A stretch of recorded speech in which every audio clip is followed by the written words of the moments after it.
আপনারা সবাই ভালো থাকুন। লন্ডনে আপনারাও পুজো ওখানে করছেন, আমরাও এখানে করছি। এখানে লাখ লাখ মানুষ আমাদের পুজো দেখতে আসছে। আপনাদের আবার আমি শারদীয় শুভেচ্ছা জানাই। পুলিশ কর্মীকে অনুরোধ করছি 7-7 গাড়িকে ভেতরে আসতে দিন। এই ঠাকুর উদ্বোধন করলাম আমি লন্ডনে। আপনাদের সবাইকে শুভেচ্ছা জানাই, শারদীয় শুভেচ্ছা। আপনারা সবাই ভালো থাকুন। লন্ডনের মানুষ সবাই, আপনারা বাঙালি ওখানে রয়েছেন, আসতে পারছেন না দেশে, ওখানে আপনারা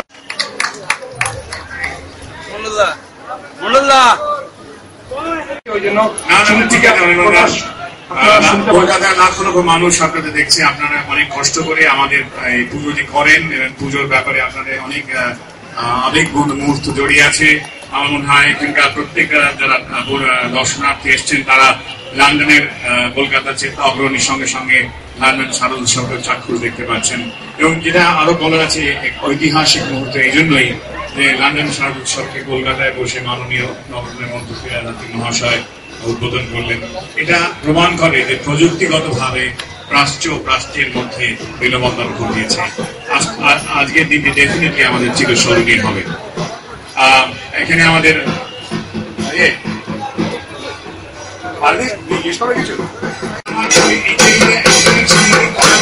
প্রশ্ন করবে, বুঝতে পারছেন? আপনাদের সবাইকে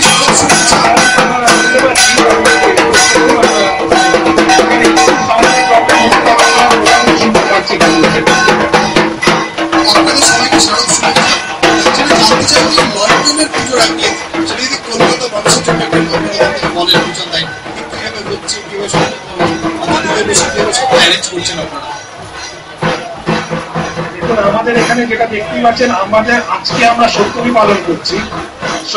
আমাদের এখানে যেটা আমরা করছি উইকেন্ড পুজো, সপ্তমী অষ্টমী নবমী দশমী হচ্ছে বৃহস্পতি শুক্র শনি রবি। তো সেটা হচ্ছে আমাদের এখানকার লোকজনদের একটু কনভিনিয়েন্স দেখে, তার কারণ অবভিয়াসলি সকলের অফিস টফিস থাকে, সেই জন্য এখানে ছুটি পাওয়ার একটু মুশকিল হয়। সেই জন্য আমরা বৃহস্পতি শুক্র শনি রবি এখানে পুজোটা করছি। আর আমাদের এই যে ঠাকুরটা কলকাতা থেকে আনা হয়েছে, এবং এখানে আপনারা জানেন যে ঠাকুর ভাসান হয় না, আমরা যাকে বলি ঠাকুর প্যাক করা হয়। তো এবং এই ক্যামেরাটা যদি একটু ওদিকে ঘোরাতে পারো, ওই পাশে ঠাকুরের সামনে আমরা চেষ্টা করি যেরকম মোটামুটি যা যা বলা থাকে বিধিতে সেই রকম মেনেই সবকিছু করার। আর এটাই আমাদের আমাদের তরফ থেকে আমরা এটা চেষ্টা করি। আমি এখন আমাদের যে পুরুষ মশাই দুজন আছেন, অমিয় ভট্টাচার্য এবং পারিজাত ভট্টাচার্য, এদের সঙ্গে আপনাদের একটু আলাপ করিয়ে দিচ্ছি, ওনারা একটু ভালো বলতে পারেন।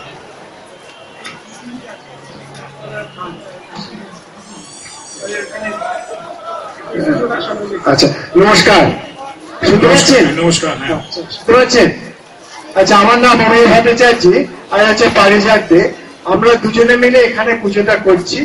আজকে আমরা ষষ্ঠী সপ্তমী করছি। একটু আগে আমরা কলাবর স্থাপন করলো, কলাবর ঘট স্থাপন করলো, এবং এখন আমরা নবপত্রিকা পুজো করে সপ্তমী পুজো শুরু করেছি।